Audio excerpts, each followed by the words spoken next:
જૂનાગઢમાં વરસાદથી ગિરનારનું કુદરતી સૌંદર્ય ખીલ્યું છે। ભવનાથ અને જટાશંકરમાં પ્રવાસીઓનો ઘસારો જોવા મળ્યો। રવિવારની રજામાં મોટી સંખ્યામાં લોકો જૂનાગઢ ઉમટ્યા છે। એ આ મોમેન્ટને જે છે તે પોતાના કેમેરામાં કેદ કરી રહ્યા છે, ફોટોઝ ક્લિક કરી રહ્યા છે। ચાલુ વરસાદે પણ લોકો મજા માણવા માટે જે છે તે અહીંયા જંગલમાંથી આ પસાર થઈ રહ્યા છે। આજનું વાતાવરણ ખૂબ જ રમણીય છે અને વરસાદી માહોલ છે એટલે ખૂબ મજા આવે એવું છે, ફૂલ એન્જોય એમ। અને એકવાર તો અહીંયા આવવું જોઈએ, તમે કાશ્મીર જાઓ, કેરલા જાઓ તો આપણે નજીકનું એક સ્થળ એના જેવું જ છે એમ, ખૂબ મજા આવે એવું છે। ઉપર જશું તો એવું લાગે છે કે હજી અલગ જ મજા આવવાની છે। જૂનાગઢમાં વરસાદ બાદ ફરી એકવાર જે માહોલ છે એ એકદમ કુદરતી સૌંદર્યથી ખીલી ઉઠ્યું છે। જૂનાગઢમાં વરસાદથી ગિરનારનું કુદરતી સૌંદર્ય ખીલ્યું છે। ગિરનાર પર્વત પર હરિયાળી અને ઝરણા જે છે તે આકર્ષણનું કેન્દ્ર બન્યા। ભવનાથ અને જટાશંકરમાં પ્રવાસીઓનો ઘસારો જોવા મળ્યો। રવિવારની રજામાં મોટી સંખ્યામાં લોકો જૂનાગઢ ઉમટ્યા છે।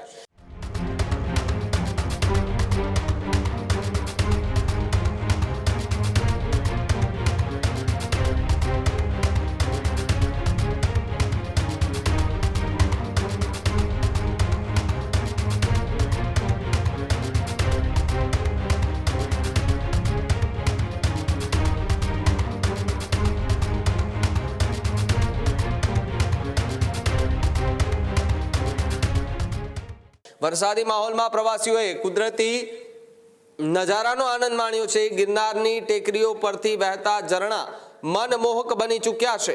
ઠંડા પવન અને હરિયાળીએ પ્રવાસીઓને મંત્રમુગ્ધ કર્યા।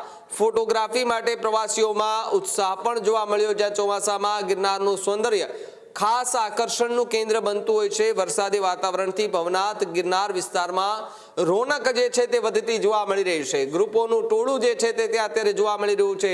ઠેર ઠેર નાના મોટા ઝરણાઓ જોવા મળી રહ્યા છે। ત્યાં લોકો નાહી રહ્યા છે તો લોકો મસ્તી કરી રહ્યા છે તો કોઈ એ આ મોમેન્ટને જે છે તે પોતાના કેમેરામાં કેદ કરી રહ્યા છે, ફોટોઝ ક્લિક કરી રહ્યા છે। ચાલુ વરસાદે પણ લોકો મજા માણવા માટે જે છે તે અહીંયા જંગલમાંથી આ પસાર થઈ રહ્યા છે। ત્યારે જે પ્રમાણે આપણે દ્રશ્યોમાં દેખાઈ રહ્યા છે કે જ્યાં વરસાદી માહોલથી ગિરનારનું જે સૌંદર્ય છે, કુદરતી સૌંદર્ય તે ખીલી ઉઠ્યું છે અને ભવનાથ અને જટાશંકરમાં પ્રવાસીઓનો વધુ ઘસારો જોવા મળી રહ્યો છે।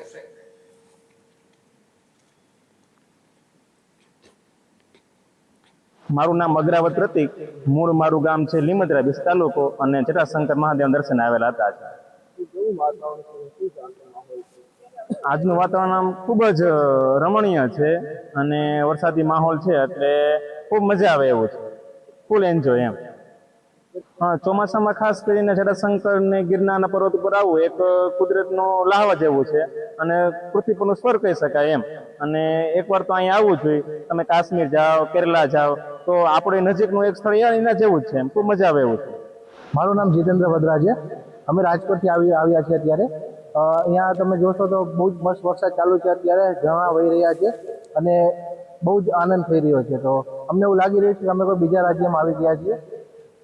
ઉપર જશું તો એવું લાગે છે કે હજી અલગ જ મજા આવવાની છે।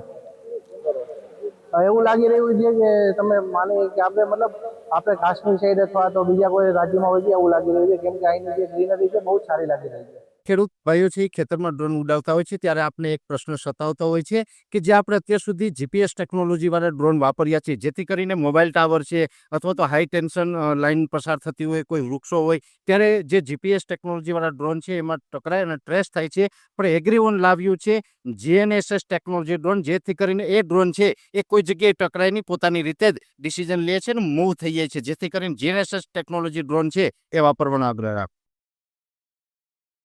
આ જ પ્રકારની તમામ અપડેટ જોવા માટે ન્યૂઝરૂમ ગુજરાતને લાઇક, શેર અને સબસ્ક્રાઇબ કરવાનું ભૂલતા નહીં।